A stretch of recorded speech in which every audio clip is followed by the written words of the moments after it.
all started in August of 2010. It only happened once, and I just thought it was stress, but it was just this almost like a deja vu feeling, like these weird images and even music would be in my head. My face would get really tingly, and my heart would start beating really fast, and I'd feel a little nauseous. Then the first week in November that year, it happened every day, 3 times a day.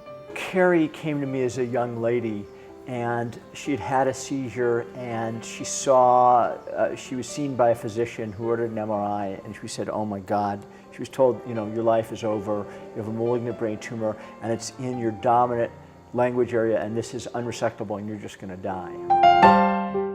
It was quite a pill to swallow to hear that.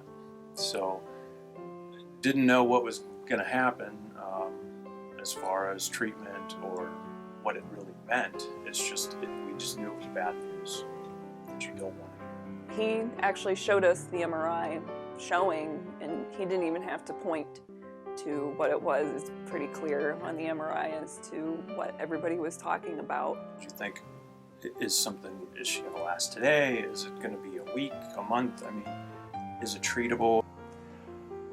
In my mind, there's no such thing as an unresectable or inoperable. I don't believe that there's such a thing as inoperable. Even most of the unresectable tumors, we can safely remove using some of our advanced technologies and advanced techniques. Scared, you know, whether we'd see her again, whether things would be the same, you know, what the outcome would be. When you're going under for something like that, you know, it's not like you're operating on your arm or something. You know, it's your primary function of everything.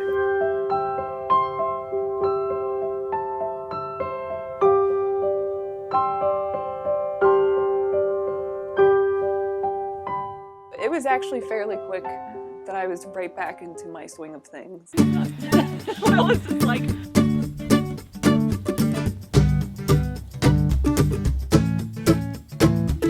That all kind of came crashing down that day in April of 2012. They all agreed that the tumor was beginning to regrow.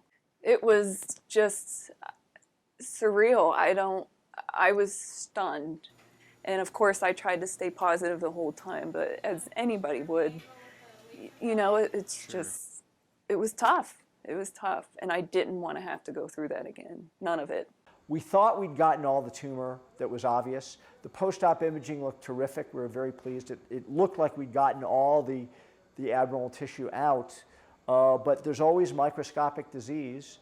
And in her case, unfortunately, it grew a little earlier than we had hoped. The success of the first surgery, I didn't have as much concern in that terms because you think we're at the best place, we're getting the best care. You're going to get your best chance here. We watched her very carefully. We found it when it was very small and very easy to remove. We removed it. Again, she's now 2 years out from that operation, and there's no evidence that the tumor has grown back whatsoever. I'm with complete peace of everything. I've learned to live your life like every day could be your last, no matter whether you have a cancer or not. It has taught me that you need to live, and that's what I've been doing. That's why I went to Zimbabwe to volunteer with lions. We actually live now, instead of just stressing out about minor things in life that really at the end of the day don't mean anything. So I'd say I'm more positive now than I ever have been.